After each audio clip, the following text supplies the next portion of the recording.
गर्ने व्यवहार गर्ने फकाउने व्यवहार मिलाएर राम्रोसँग लिएर जान्छ। तपाईँ डाइरेक्टर भन्नुहुन्छ अझै गफ गर्ने मान्छेको अगाडि मलाई बोलाउनु भएको छ। आज उहाँले भन्नुहुन्छ मैले दिवस दिनुपर्ने अरे नभए उहाँले मेरो अगाडि कान्छी भित्राउँछु भनेर भन्नुभएको छ। अनि आज तपाईँ चाहिँ बस्नु भएको छ। यसो गर्नु भयो नि सुन्नुहोस् त। हजुर अब तपाईँहरूको के हो आन्तरिक मामला के हो तपाईँ निर्धक्क भएर नडराइकन जानुहोस्। हामी यहाँ ब्याक सपोर्ट छौँ। के भन्नुहुन्छ कसो भन्नुहुन्छ हामीले पनि हेर्छौँ हामीलाई पनि प्रुभ हुन्छ। तपाईँ नडराइकन फेस गर्नुहोस्। तपाईँको श्रीमानले अर्को ल्याएर यहीँ बोलाएको छ भने होइन त? आज कान्छी नि भित्राउने आजै भने छ। जानुहोस् त एकछिन के भन्नुहुन्छ फेस गरेर नडराइकन जानुहोस्। हामी पछाडि छौँ जानुहोस् अहिले हामी आउँछौँ।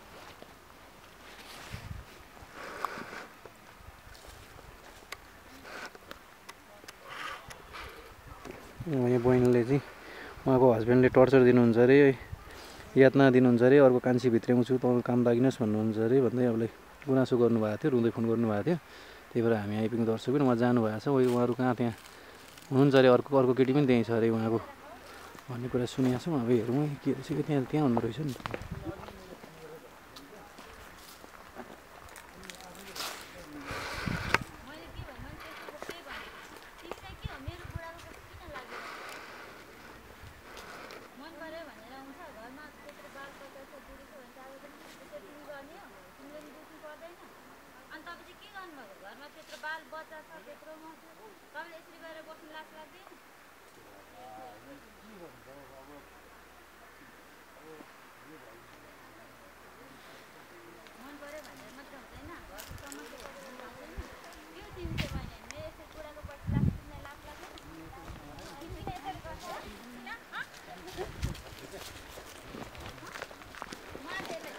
हेलो हेलो हेलो एकछिन हेलो किन के भयो किन तपाईँहरू यहाँ झगडा गरिरहनु भएको छ?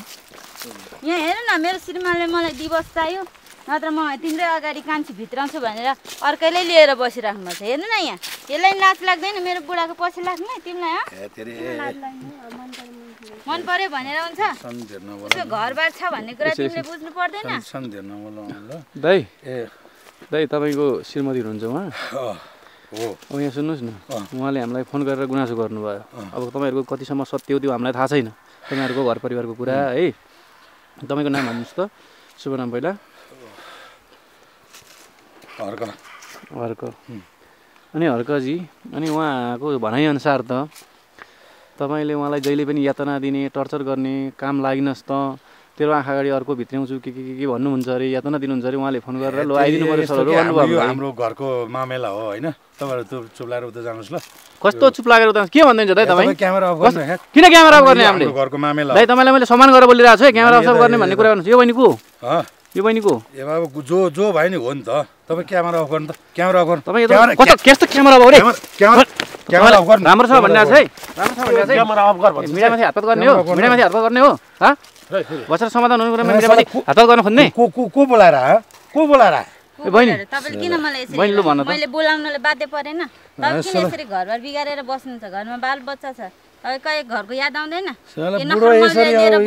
यसरी तिनजना हामी ल ल्याए पनि ल्याउनु कान्छी ल्याउनु भित्र्याउनु मिलेर बस्नुला भनेर उसलाई नि बोलाऊ भनेर कस्तो यार तिमी के गरेको? मैले कहिले भने तपाईले त्यसरी? ए भाइ त्यो क्यामेरा यहाँ नतेर्छ है हामीलाई त्यो हाम्रो घरको मामेला हो यो। दादा बन्नु खोज्ने है दाइ थाहा छ यो गाउँको म पनि को हो महिलामाथि अत्याचार गर्छस् परिवारमा चाहिँ समस्या आयो भनेर एकजना म्याडमले फोन गर्नुभयो र हामी यहाँ आयौँ। यहाँ हामीले प्रत्यक्ष तपाईँले देखिराख्न सक्नुहुन्छ कस्तो मान्छे यार कस्तो ठाउँमा ल्याएर फसाए हैन? मैले फसाएन तपाईँ आफ्नै गतिले फस्नु। खासमा भन त उहाँले क्यामेरा गरेर काम नगर्नुहोस् है हल्लाउने काम नगर्नुहोस् है। उहाँले मलाई टर्चर दिनुहुन्छ। उहाँले भन्नुहुन्छ मलाई दिवस चाहियो नभए तिम्रै अगाडि कान्छी भित्राउँछु भने यी नखर मौलीलाई लिएर बाहिर घुमेर हिँड्ने काम गर्नुहुन्छ। ए बाबा यहाँ आएर न तिम्रो शुभ नाम के हो? रेशमा। अनि के हो अनि उहाँ त विवाहित हुँदो रहेछ तिमीलाई थाहा थियो कि थिएन? विवाहित भन्ने पनि थाहा थियो। अनि किन उहाँसँग तिमीले किन अर्काको घर परिवार बिगार्न खोजेर त बिचरा त्यस्तो सोधी श्रीमती ए तपाईँ यहाँ चुप लाग्नु राम्रो छ भन्दा सुन मान्नु न तपाईँ चुप लागेर बस्नु। चुप लागेर बोल नानी मजाले के हो यता के बहिनी भन्नु थाहा छ यिनको केही पनि गल्ती छैन यिनको गल्ती छैन छैन तपाईँकै गल्ती हो सबै ए बाबा होइन तपाईँले गलत गरिरहनु छ थाहा हुँदै तपाईँ गल्ती गरिरहनु भएको छ श्रीमतीलाई हेर्न दिइरहनु भएको छ यस्तै के हो श्रीमतीले मलाई रुँदै फोन गरिरहनु भएको थियो तपाईँको श्रीमतीले कस्तो ठाउँमा के गरे मैले ल्याएको नि तपाईँ आफै आउनु भएको यो ठाउँमा अहिले मैले पुरा हो अनि आज के भन्नु भएको थियो उहाँ भनिदिनुहोस् सबैको अगाडि के भन्नुभएको थियो तपाईँले यहाँ मलाई बोलाउनु भयो होइन तिम्रो आँखा अगाडि कान्छी श्रीमती भित्राउँछु भनेर ल अब भित्राएर हेर्नु त यत्रो जानको अगाडि ए बाबा थाहा छ कि त कान्छी श्रीमती भित्राउनु कि त मलाई छोड डिभोर्स दे भन्नुभयो अरे तपाईँले बुढाबुढीको भित्रको अब त्यसो चाहिँ भनेन ल त्यसो चाहिँ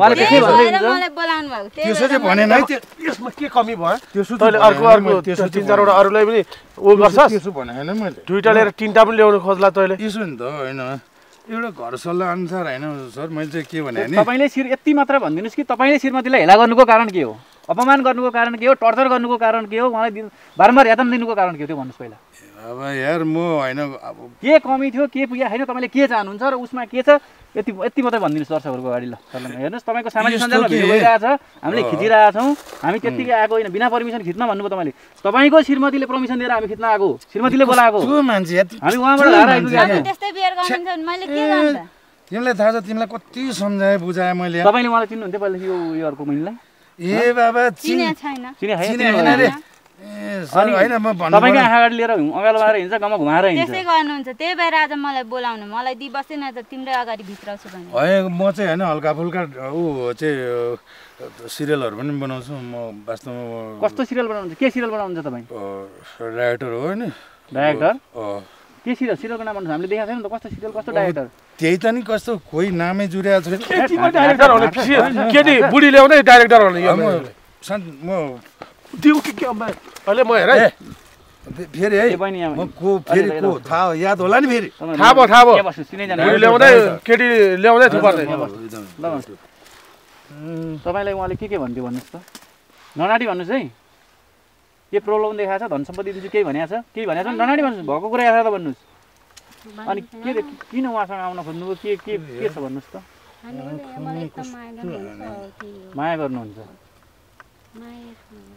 तपाईँले पनि उहाँलाई माया गर्नु हो म एकदम माया गर्छु अनि म माया उसलाई मात्रै होइन कि उसलाई पनि त गर्छु सर यार मलाई माया गर्ने भइकिन कान्छी भित्र नै कुरा गर्नुहुन्छ ए बाबा यस्तो माया गर्ने तिमीलाई म एकदम हद माया गर्छु के अनि मैले कान्छी भित्र नै नहुने हो र कस्तो खालको हद माया कति खालको अस्ति चाहिँ हेर्न कान्छी भित्रनुको कारण के होला नि त के होला त्यो भन्नुहोस् न त तपाईँहरू के छ भने नि कान्छी भित्रनुको कारण खासै के होइन खासै के होइन खासै के होइन भन्दा नि बहिनीको भविष्य बर्बाद गर्ने भविष्य बर्बाद गर्ने छैन भविष्य बर्बाद पार्ने कान्छी भित्राउने भन्ने पाइन्छ अहिले बाउ विवाहको मुद्दा लाग्यो भने के हुन्छ थाहा छ कि छैन ए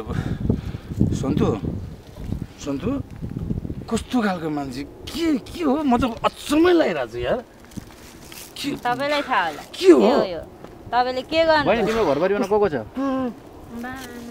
बाबालाई थाहा छ यो कुरा उसँग थाहा छैन जो छोरी चाहिँ अर्को एकजना गाउँको कसैलाई मन पराउँछ भन्ने तिम्रो बाबामा परिवार कसैलाई पनि थाहा छैन छोरी केटी मान्छे नभएर हान्दिउँ के बाको झप्पु कतिमा पढ्दैछौ तिमी कतिमा पढ्दैछौ 10मा पढ्दैछौ 10मा पढ्ने मान्छेको यो बुद्धि अर्को बुढासँग लाग्ने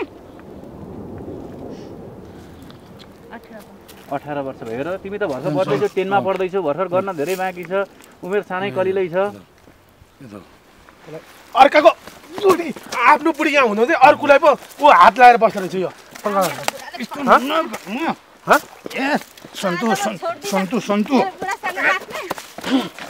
सन्तु कस्तो यार तिमी किन के सुन्छु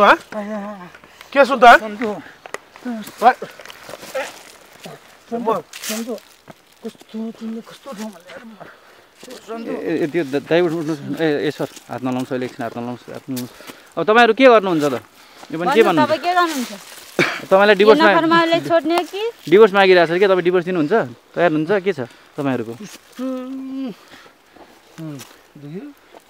ए बहिनी तिम्रो बुवा आमा छन् होइन त परिवार छन् यसो गर्नुहोस् अब तपाईँ पनि तपाईँको के छ विचार भन्नुहोस् त अब के गर्नुहुन्छ उहाँले म त दिवस दिन तयार छु डिभोर्स दिने तयार तपाईँ अनि त्यसो नहुन न सन्तु तिमी त्यसो नहुन न यार म त दिवस दिन होइन यसो गर्नु भाइ जस्तो नभए तैँले किन अर्को केटी चाहिँ घुमाउँदै हिँड्छस् त मासलाई आरे घर जान लाग्यो बुढाले भर्खरको उमेरै नपुगेको केटी घुमाउँदै हिँड्छस् तँलाई लाज लाग्दैन यो बहिनीको पनि गल्ती छ यो बिचरा अब उहाँले भन्यो होला नि त के सम्पत्ति लोभ लालच के देखाएको हुनुपर्छ के सम्पत्ति लोभ लालच दिएको छ तिमीलाई ननाटी भने बहिनी यहाँ सबैको अगाडि हँ ल अब म हारेँ तपाईँहरूसँग हारेँ हार जितको कुरा होइन दाइ तपाईँले त यहाँ के गर्नुभएको छ थाहा छ ठुलो अपराध गर्नुभएको छ म तपाईँहरूसँग तपाईँलाई पाप लाग्छ होइन तपाईँहरू हो चाहिँ को हो के को देख्नु भएको छैन तपाईँले यत्रो यो क्यामेरा तेर्सेको चाहिँ यहाँ बुम के तपाईँलाई मेरो कार्ड देखाउनु पऱ्यो हँ आइडेन्टिटी देखाउनु पर्यो तपाईँलाई क्यामेरा तिर्स्याउनु त यहाँ धेरै थियो पहिला पनि होइन अब यस्तो छ दाइ के हो कसो हो को भन्ने कुरा त क्यामेरा नचिनेको होइन भाइ मैले क्यामेरा नबुझेको होइन भरेभरि सामाजिक सञ्जालमा आएपछि थाहा हुन्छ तपाईँ धेरै ठुलो कुरा नगर्नुहोस् पहिला पहिला तपाईँ धेरै ठुलो कुरा नगर्नुहोस् डाइरेक्टर म पनि तपाईँको गल्ती तपाईँको डाइरेक्टर दिन्छ डाइरेक्टरले गर्ने बेगर यो डाइरेक्टरले त सबैलाई सम्हालेर व्यवहार मिलाएर राम्रोसँग लिएर जान्छ तपाईँ डाइरेक्टर भन्नुहुन्छ अझै हा गफ गर्ने मान्छेको अगाडि हँ अब यसो गर्नुहोस् कस्तो ए बहिनी तिमीले पनि तिम्रो बुवा आमालाई फोन गर तिमीले अब भनेर रहेनछ थाहा रहेनछ अब उहाँले भित्राउँछु भनेको छ यताबाट डिभोर्स दिन्छु भनेको छ तपाईँले पनि त आफ्नो बुवा आमालाई फोन बोलाउने सबैजना भेला भएर के गर्ने हो त्यहाँ निष्कर्षमा जाउँला तपाईँहरू के हो ल आखिर बोला त तिमीले होइन यिनीहरू हो चाहिँ को तिमी मेरो दुश्मन त होइन नि या तिमी मेरो दुश्मन त होइन नि बा दुश्मनको व्यवहार गर्नुहुन्छ त मैले के गर्ने तिमी पनि मेरो हुँदा हुँदा अर्को किन भित्रने कुरा गर्नु तिमीलाई मैले भनेन ए बाबा मेरो मुटुको टुक्रा कलेजोको धड्कन फोक्सोको आवाज यस्तै भनेर केटीहरू गर्ने व्यवहार गर्ने फकाउने केटीहरू धेरै